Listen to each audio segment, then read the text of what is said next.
Yo, Assalamualaikum sa Kingdom of Saudi Arabia Council sa Riyadh Chapter.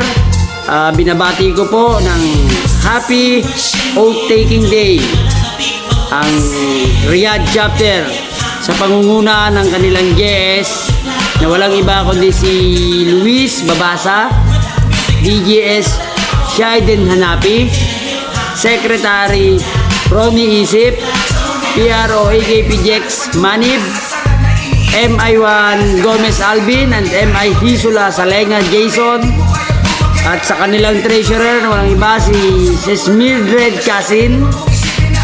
Yon, mahabang buhay sa inyong lahat dyan mga kapatid, brother and sis. Nawa ay magampanan nyo ang tungkulin na inatang sa inyo at pinagkatiwala ng ating mga kapatid.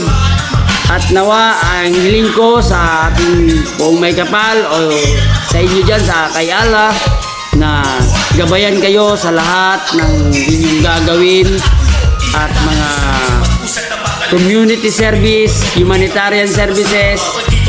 Nawa ay pagpalain kayo at magawa nyo ng tama at ayon sa loob o kalooban ng ating Panginoon.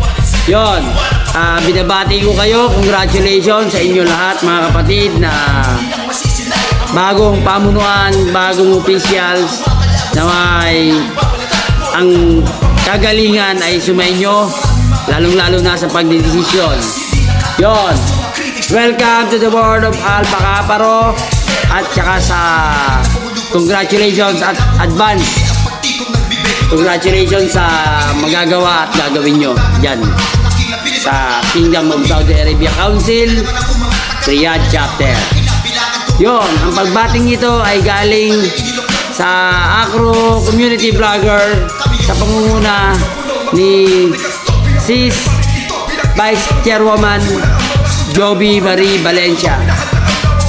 In behalf of Acro Community Vloggers, sa pangalan ng aming Chairwoman Sis Pres Quijada, kami po ay bumabati sa inyo ng isang mahabang buhay at naway pagpalain kayong lahat. Long live Alpha Kaparo!